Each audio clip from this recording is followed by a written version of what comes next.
So, are we gonna table this, or are we going? I made the I motion. said I'd go along with it if you guys want to do it. I made the motion. You have a motion, I do not have a second. Did I for like a second? I'll second it.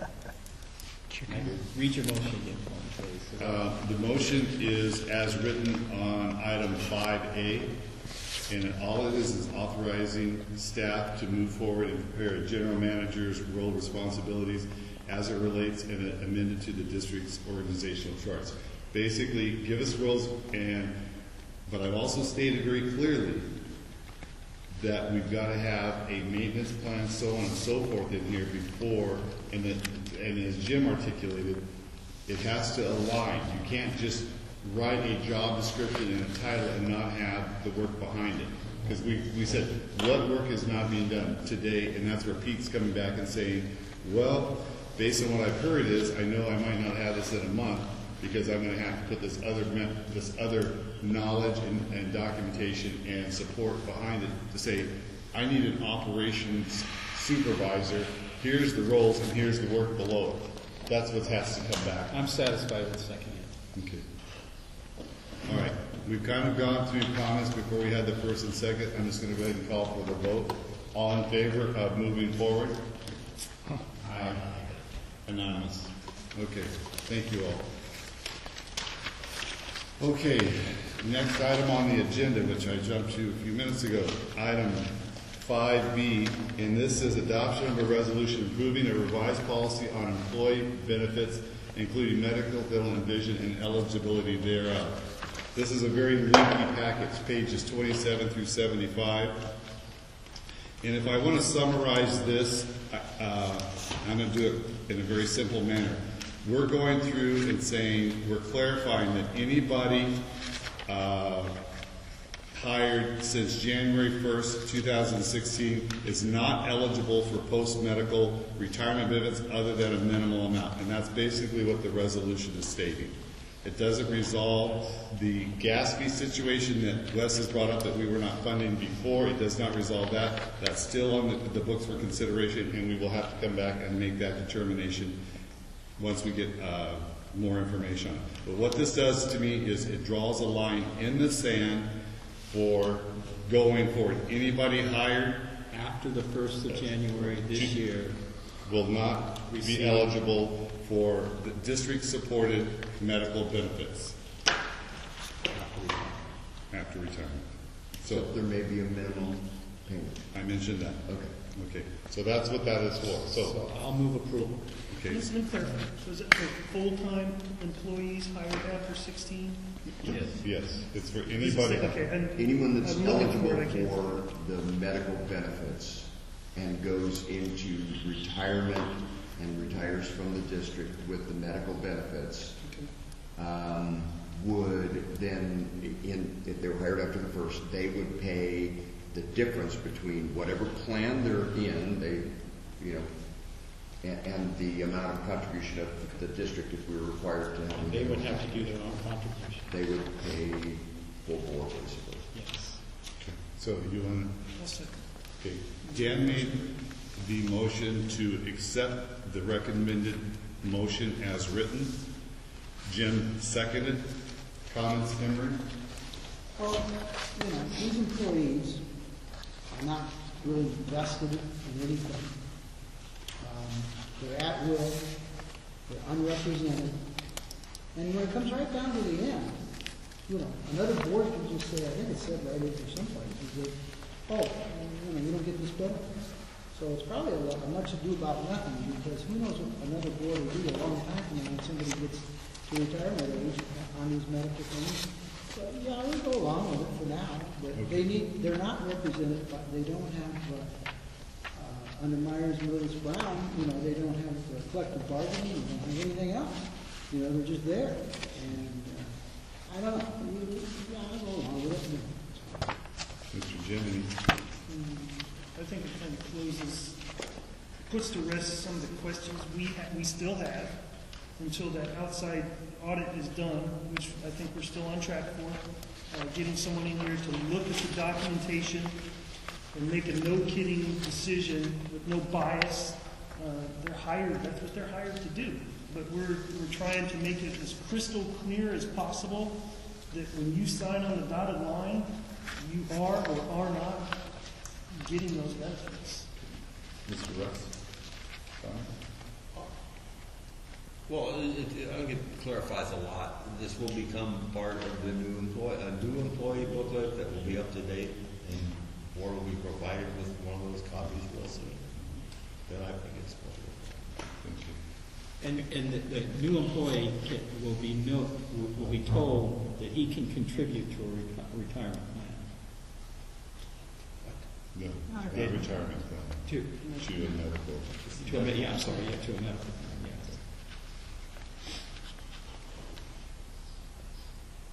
Okay. Yes, Yes. yeah, I mean. I know that's- In most cases, They're not on this.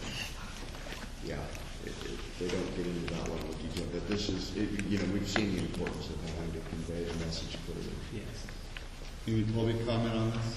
I'd like to ask a question. I think if I heard you right, any new employees after the 16th will not be on the same plan, at least, or getting it paid for when they retire.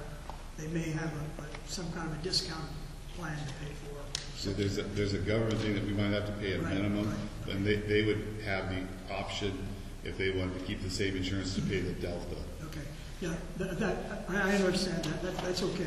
I'd like to make a clarification here because, as I understood, and I think this is what Jim just said a minute ago, what was agreed upon, informally agreed upon last month, was that we were going to find out, we were going to bring in a mediator, have him look at the words as to whether a person would have qualified or not qualified for the retirement. As I read, Retirement medical, let's make sure. Excuse me, Yeah, retirement I want to make sure we don't mix words. You're absolutely right. The retirement medical. Right. Now, as I read what's here on page 28, it says we will have a third-party firm conduct an independent evaluation to determine whether these employees receive medical insurance paid in retirement should they continue with the district to that point. This almost sounds to me like we're going to evaluate the people, whether somebody thinks it's fair or not fair.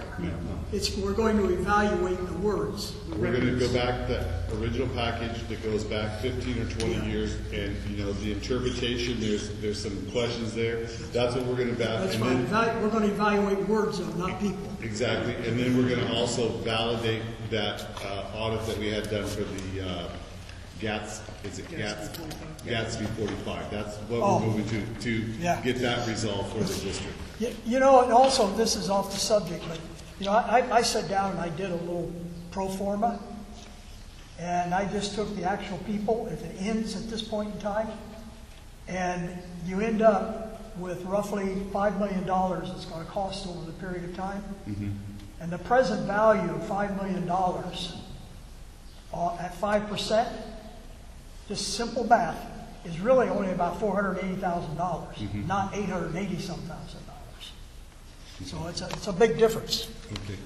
Any other public comment on this?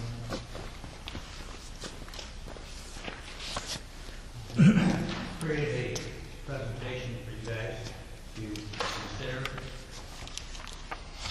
I speak very loudly, so I don't think I'm going to need a mic. I can pull that on my wife several times. you look at not your wife who's lot. Okay, I would like to make two requests. First is that the secretary enter this into the official record and on this specific agenda item. The second is that I'm allowed to go through this without interruption, and I will try and answer your questions after I'm done. My name is Bob Kent. I was general manager here for 8 years. Before that, I was the operations supervisor. Oh, wait, getting older. I'm going to put these on. I applied for retirement with CalPERS in December of 2015. As part of that process, I also sent medical insurance enrollment forms to the district. Kim Topi also applied for retirement and asked me to include her application as well. Copies of those forms are included in this packet. As you can see, the word active was crossed out on both forms, leaving the word retired. In response, we received a letter from Raymond Carlson, attorney for the district, which I have also included. In response, Mrs. Topi sent a reply to Mr. Carlson's, also enclosed, stating that I could speak for her, as well as sending in another enrollment form in which she left the reason for change blank and said to him that him or the district could check the appropriate box. As of today, we have not heard anything from either the district or Mr. Carlson. Prior to 2007, the district was contracted with PERS for retirement, pension, and medical insurance. The enrollment process for former employees that were no longer employed with the district but met the requirements was handled through the retirement process by PERS. There were 2 former employees that were not in the employ of the district but were later placed on the insurance rolls through the retirement process as they met the eligibility requirements. George West Snyder and Alvin Merton Flowers. In September of 2007, the district, in an effort to control the rising cost of medical insurance, switched providers to ACWA, or Association of California Water Agencies. The enrollment process, according to ACWA, is done through the district and therefore up to the district to decide how they want the form filled out. In February of 2016, the board was presented with the GASB 45 information. Employees hired prior to 1/1/2013 are eligible for retired medical insurance at age 50 and 5 years of service. Those hired after 1/1/2013 are eligible after 52 years of age and 5 years of service. District Resolution 94-2 included sets the district contribution at 100% for both active and retired employees and 90% for both active and retired family members. As demonstrated in these documents accompanying the staff report, this resolution has not been rescinded and is still in effect. Further, the language in the 2014 Employee Handbook, adopted by the board in February of 2014, states in preeminent part that full-time employees hired on or before 9/7/2005 will be grandfathered to maintain the medical coverage offered as of XXXX date after his or her retirement. Again, both Robin and I meet these requirements under the terms of the medical insurance policies adopted in 2014. In addition to Mrs. Topi and myself, I believe there are 2 additional former employees who qualify, Jason McCullough and Lois DeTore Alameda. I submitted this information to Cindy and requested that it be placed on today's agenda for presentation to the board. That request, along with Mrs. Topi and my previously submitted enrollment applications, have been ignored. In reviewing the medical insurance policy for new employees, the board should be commended. However, just as in 2007, when a switch was made from CalPERS to ACWA, there should be no change for qualified current or former employees, as they should be considered grandfathered in. However, changing the medical policies at this point does not change the rights of those employees previously qualified for retiree medical insurance. Both Mrs. Topi and I have timely submitted our request and feel that 6 months have been plenty of time for the district to address the issue of how to fill out an enrollment form. Thank you for your time and consideration. Thank you, sir. Thank you. No questions? Thank you.